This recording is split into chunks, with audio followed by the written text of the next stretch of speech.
ക്രിസ്തുവിൽ സ്നേഹം നിറഞ്ഞവരെ, ഒരുവൻ എപ്പോഴാണ് മഹത്വം പ്രാപിക്കുന്നത്?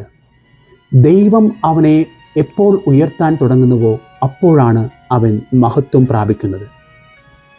എപ്പോഴാണ് ദൈവം ഒരുവനെ ഉയർത്തുന്നത്? എളിമയുള്ള മനോഭാവം എപ്പോൾ സ്വാഭാവികമായി ഒരു വ്യക്തിയിൽ നിറയുന്നുവോ അപ്പോൾ ദൈവം അവളെ ഉയർത്താനായിട്ട് ആരംഭിക്കുന്നു. ഇന്ന് മറിയത്തിൻ്റെ സ്തോത്രഗീതം ആലപിക്കുകയാണ്. വളരെ താഴ്ന്ന അവസ്ഥയിലുള്ള തന്നെ, സാധാരണ യഹൂദ കന്യകയായ തന്നെ ദൈവം എത്രമാത്രം കരുണയോടുകൂടെ ഉയർത്തിയെന്ന് അവൾ ഉദ്ഘോഷിക്കുകയാണ്. മറിയത്തിൻ്റെ സ്തോത്രഗീതം നാം ഇന്ന് കേൾക്കുന്നു. സഭ സായാഹ്ന പ്രാർത്ഥനകളിൽ എല്ലാ ദിവസവും പ്രാർത്ഥിക്കണമെന്ന് നൽകിയിരിക്കുന്ന ബൈബിൾ ഭാഗമാണ് മറിയത്തിൻ്റെ സ്തോത്രഗീതം. അസീസിയിലെ ഫ്രാൻസിസിനെ നമുക്ക് അറിയാം. അവൻ എപ്പോഴാണ് മഹത്വം പ്രാപിച്ചത്?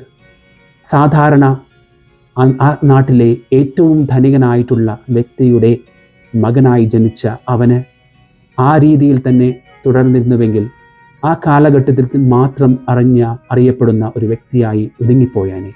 എന്നാൽ അവൻ തൻ്റെ എതിരെ വരുന്ന ഒരു കുഷ്ഠരോഗിയിൽ ക്രിസ്തുവിനെ ദർശിച്ചുകൊണ്ട് അവനെ കെട്ടിപ്പിടിച്ചുകൊണ്ട് ചുംബിച്ചപ്പോൾ അവൻ മഹത്വത്തിലേക്ക് പ്രവേശിക്കുകയായിരുന്നു.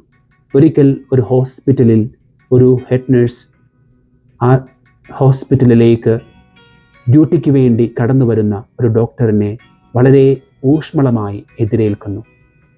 സന്തോഷത്തോടെ പുഞ്ചിരിക്കുന്നു, സംസാരിക്കുന്നു. ഡോക്ടർ കടന്നു പോകുകയാണ്. അവിടെ അടുത്തു തന്നെ ഒരു തൂപ്പുകാരി തൻ്റെ ജോലി തുടരുന്നുണ്ടായിരുന്നു.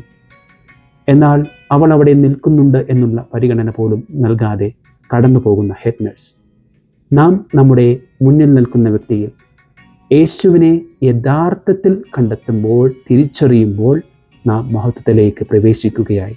എളിമയുള്ള മനോഭാവം നാം സ്വായത്തമാക്കുകയായി. പ്രിയപ്പെട്ടവരെ, ദൈവത്തിൻ്റെ പ്രത്യേകതയായി, തന്നെ ഉയർത്തിയ ദൈവത്തിൻ്റെ പ്രത്യേകതയായി മറിയം പറയുന്നത് അവിടുന്ന് ശക്തനാണ്, അവിടുന്ന് കാരുണ്യവാനാണ്, അവിടുന്ന് പരിശുദ്ധനാണ്.